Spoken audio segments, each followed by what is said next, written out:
Hola a todos, mi nombre es Yami López y hoy vamos a hablar respecto al algoritmo de la pancreatitis aguda. Entonces, como sabemos, pues las primeras 24 horas son cruciales en el manejo de la pancreatitis, puesto que una detección temprana de casos potencialmente graves y un manejo agresivo pues son cruciales para disminuir los casos de mortalidad. Como podemos ver acá, la pancreatitis aguda como motivo de consulta van a referir un dolor abdominal, el cual va a ser epigástrico de inicio agudo, intenso y persistente, irradiado tanto a flacos como a espalda y asociado a náuseas o emesis. Puede el paciente o no presentarlas. Asociados a esto vamos a ver dos criterios más, como lo es amilasa y lipasa. En este caso suele recomendarse más la lipasa, puesto que, como sabemos, la lipasa en este caso va a tener un valor mayor durante mucho más tiempo que la amilasa, y además de eso tiene una especificidad mayor que la amilasa, también contrastado. Entonces por eso decimos que es un diagnóstico más objetivo y más óptimo frente a la amilasa. También tenemos como tal la clasificación según Atlanta, que tiene 3 tipos: la severa, la moderada y la leve. En este caso hablamos de la leve y la severa, teniendo en cuenta como factores el fallo orgánico y además de eso la necrosis, teniendo en cuenta que la primera se caracteriza por la ausencia de ambas y la última se caracteriza por la presencia de ambas, tanto fallo orgánico como presencia de necrosis. Debemos tener en cuenta que se puede presentar un diagnóstico diferencial, teniendo en cuenta que solo se presente uno de los criterios, como lo es el dolor abdominal, el cual se puede asociar a muchas otras patologías como las aquí mencionadas. Está infectada y hay un fallo orgánico el cual es persistente. Tenemos que el manejo inicial de la pancreatitis aguda es como tal el manejo intrahospitalario. El reposo gástrico, pues nada, vía oral para evitar la activación enzimática de las páncreas y así mismo empeorar la inflamación. Entonces hay que iniciar vía oral después de las 48 horas del cuadro, siempre cuando no haya dolor. En la hidratación parenteral y la reposición electrolítica, esta es necesaria puesto que es muy importante. En la pancreatitis aguda se produce la disminución del volumen, el cual es intravascular por paso de un tercer espacio, lo que genera pues una hiperfusión del páncreas, por lo que es fundamental el tratamiento intenso con líquidos intravenosos, como tenemos las soluciones isotónicas cristaloides de 250 a 500 cc por hora al ingreso, o lo suficientemente para producir un gasto urinario de 0.5 miligramos kilogramos por hora, y se inicia un bolo de lactato de Ranger a 20 miligramos kilogramos, pues para lograr como un total de 3.000 a 4.000 mililitros en las primeras 24 horas. De hecho, en un estudio comparativo se tenía que el lactato de Ranger versus soluciones salinas, se observó que este disminuyó en forma más efectiva la persistencia en respuesta a la inflamación sistémica. Y sumado a esto, el lactato de Ranger también favorece el balance del pH y reduce la activación del tripsinógeno con el pH ácido. También tenemos que es necesaria la administración de inhibidores de la bomba de protones, como los del omeprazol. Claramente, pues en este caso intrahospitalario tendrá que ser IV 400 miligramos por día. Analgésicos también, en este caso pues se manejan los AINES y los ketorolacos, puesto que pues la intervención de analgésico suele basarse en la administración de drogas IV, como sabemos, y estas son las más usadas. La dipirona, también el paracetamol, son muy usados en este aspecto del analgésico. Tenemos que el manejo de náuseas y vómitos lo vamos a tratar con metoclopramida 10 miligramos, realiza por sonda nasogástrica, puesto que esto ayuda a disminuir la presión intraabdominal y evitar un síndrome compartimental. También es importante mencionar la antibioterapia, puesto que no se indica por la pancreatitis en sí, pero hay algunas guías que consideran antibioterapia profiláctica con carbapenémicos en caso de colecistitis aguda o colangitis aguda e ictericia obstructiva. En este caso utilizamos cefotaxima 1 gramo IV y se utiliza cada 6 horas, o se puede utilizar también metronidazol 500 miligramos IV cada 8 horas, eso depende. También es importante los cuidados respiratorios según la tolerancia del paciente, puesto que este depende de cada paciente instaurar un manejo de oxigenoterapia si la saturación es menor al 92%. El balance hidroelectrolítico es supremamente importante, y en este mismo un control de la diuresis cada 6 horas. Como también se debe controlar, es esencial en cada paciente controlar sus ciclos vitales y la determinación de la masa corporal. Entonces también debemos considerar como un factor pronóstico indicativo de severidad. También debemos tener en cuenta el examen, hacer énfasis en el abdomen, puesto que la mejoría del dolor, la desaparición del peritonismo y la distensión abdominal también, como ausencia de las masas palpables o la presencia de ruidos aéreos. Entonces, esto una vez estabilizado al paciente, procedemos como tal a las imágenes y a los laboratorios, como en este caso la ecografía abdominal, puesto que su importancia radica en que puede mostrar la vesícula y el árbol biliar intra y extrahepático y la presencia de dilatación vesicular y un colédoco que se encuentra dilatado. En este caso, encuentra dilatado, pues orientará a una probable etiología biliar. Además, la ecografía abdominal podría demostrar estado anatómico del páncreas, cómo puede estar su tamaño, su forma y qué límites presenta. Pues la determinación de fluidos líquidos abdominales y peripancreáticos también podrían ser determinados por este estudio y es de importancia en un trauma abdominal. La radiografía de abdomen también es importante, y asimismo la del tórax para saber si hay un derrame pleural, y pues la tomografía axial computarizada también se indica en la pancreatitis con un Ramsson mayor de 3 o pancreatitis leve que no mejora después de las 72 horas. Entonces se solicita ante la sospecha diagnóstica de la dificultad de valoración pancreática por la anterior ecografía. Entonces se debe instaurar después de las 72 horas de inicio. Esto es más común que se realice en la pancreatitis de carácter severo.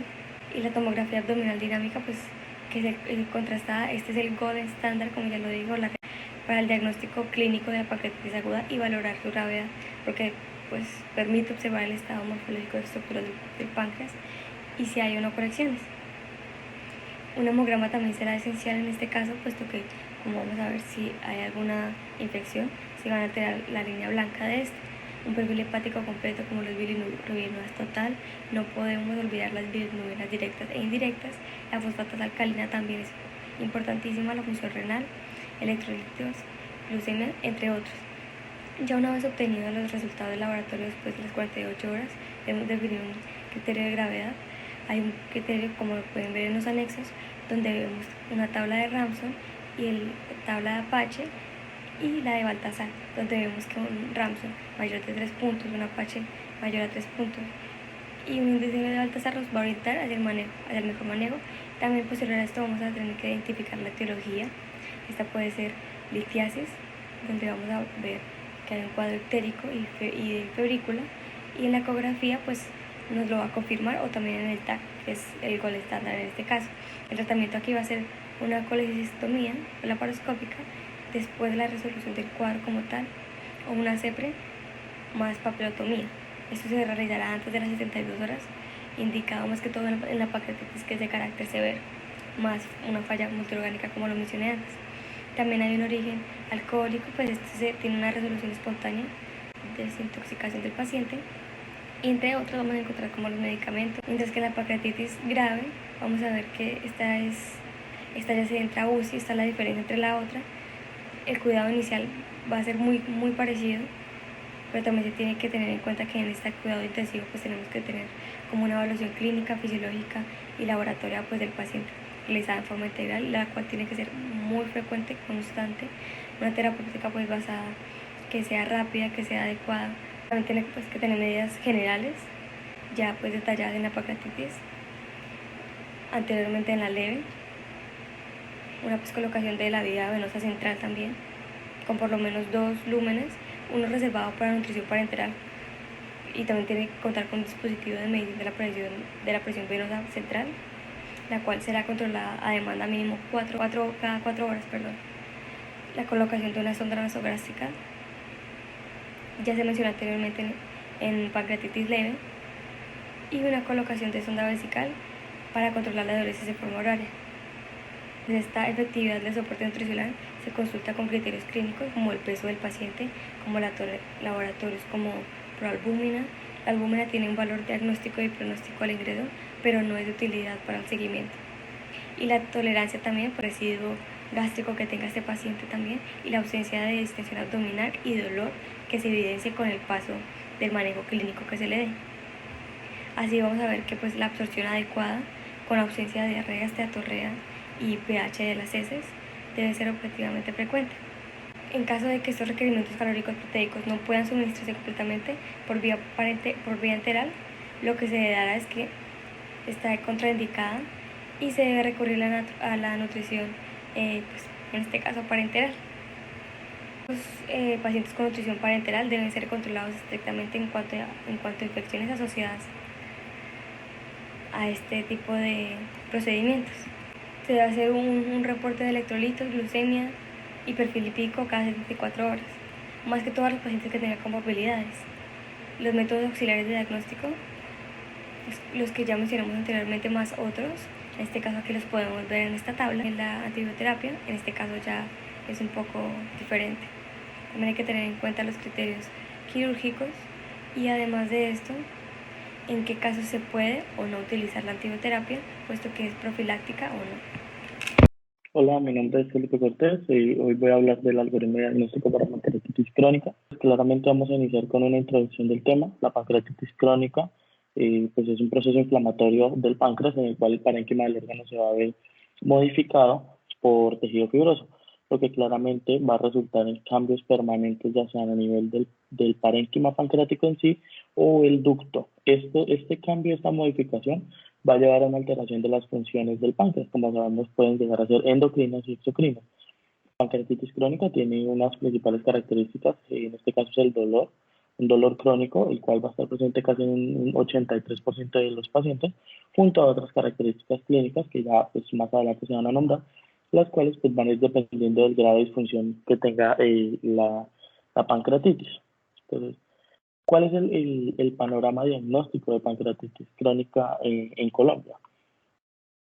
Entonces, pues, la pancreatitis crónica avanzada va a ser más fácil de diagnosticar comparado con la enfermedad pues, en sus estadios ya sean leves o moderados, debido a que cuando la enfermedad es leve, la, las pruebas que antes se usaban realmente no mostraban eh, las, las características de la pancreatitis crónica avanzada, sino que cuando se usaba una radiografía sencilla, se mostraban calcificaciones en el páncreas que en este caso coincidían con estadios realmente avanzados de la enfermedad y no permitían tener un panorama de cómo estaba el páncreas y el parénquima del páncreas en estadios leves o iniciales. Entonces, pues hay que tener en cuenta como tal para el diagnóstico de pancreatitis crónica, primero la clínica del paciente, y en este caso pues vamos a tener que es el dolor abdominal crónico, hay una triada, es dolor abdominal crónico, náuseas y vómito y distensión abdominal. Entonces, para diagnosticar tenemos pruebas de función pancreática y también la interpretación de las imágenes. En este caso se usan dos tipos de imagen y una resonancia magnética o una tomografía computarizada como diagnóstico inicial y luego se pasa a una ultrasonografía endoscópica. Entonces, las pruebas pues, se pueden dividir ya sean en funcionales o en estructurales que se van a encargar de evaluar el parénquima o la anatomía del ducto o ambos en el caso. Hay una prueba directa, generalmente pues es poco usada, ya que es casi exclusiva para centros de investigación debido a que es pues, muy complicada su realización y aparte de eso es muy costosa. Entonces, la prueba consiste en la medición del bicarbonato aspirado duodenal después de la estimulación con secretina, considera pues, compatible con disfunción pancreática cuando arroja valores inferiores a 75 mil equivalentes por litro. Esta prueba tiene una alta sensibilidad y especificidad, pero pues es invasiva y de alto costo, pues por esto su uso es realmente limitado simplemente a la práctica clínica de los estudios de investigación. Hay pruebas indirectas o no invasivas que en este caso pues vamos a tener el tripsinógeno sérico, la medición de grasa fecal, la de las tasas fecal y la prueba respiratoria. Entonces pues su valor diagnóstico es limitado por la baja sensibilidad y especificidad que tiene pues para diagnosticar o detectar las alteraciones, sobre todo pues al inicio de la enfermedad.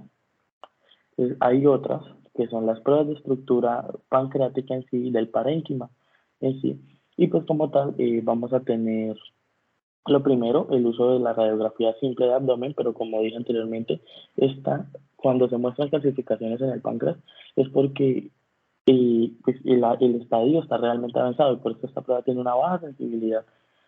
También pues antes, en la antigüedad, se consideraba el uso de la colangiopancreatografía retrógrada endoscópica o la CPR como el método definitivo para valorar los cambios del conducto pancreático con el uso pues, de los criterios de Cambridge, que ya se modificaron para diagnosticarla, pero actualmente pues se reemplazó por otros medios de diagnóstico debido a que tiene una naturaleza invasiva y tiene muchas complicaciones para el paciente.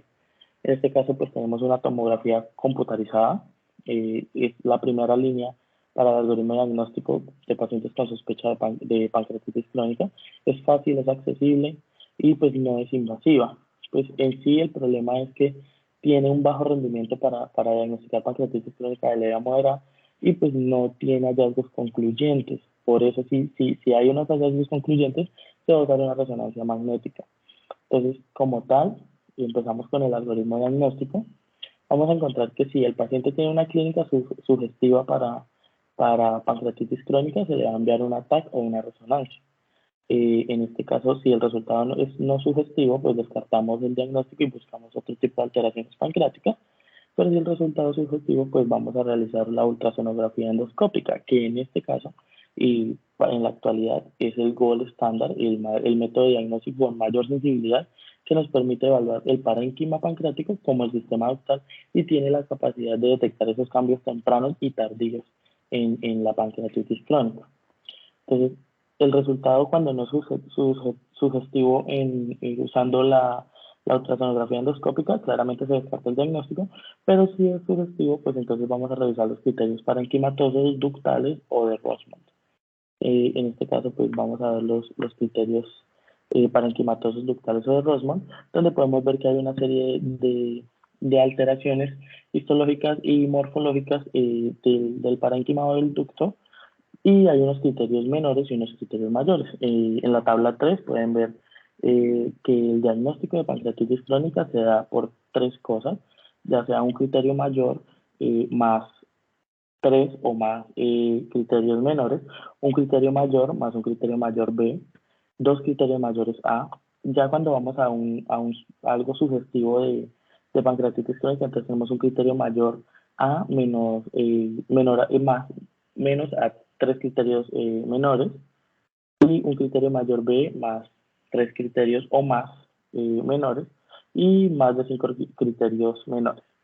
Indeterminado para pancreatitis crónica tenemos de 3 a 4 criterios menores que no tengan criterios mayores o un criterio mayor B solo con menor a 3 criterios menores. Normal serían 2 criterios menores y que no haya presencia de criterios mayores. Y en sí, pues la conclusión de esto es que la ultrasonografía endoscópica es una técnica que es comúnmente usada con buenos niveles de sensibilidad para el diagnóstico de pancreatitis crónica, en especial pues cuando las técnicas de imagen utilizadas rutinariamente no van a mostrar unos cambios patológicos que sí pueden ser documentados de forma temprana y que van a repercutir en la evolución natural de la enfermedad y en el tiempo que vamos a tener con el paciente para mitigar estos cambios que se están dando y pues las alteraciones patológicas que se van a presentar. Entonces, los criterios de Rossmann y la ultrasonografía endoscópica son en estos momentos la mejor herramienta que se tiene para poder diagnosticar pancreatitis crónica en Colombia, según las guías de gastroenterología.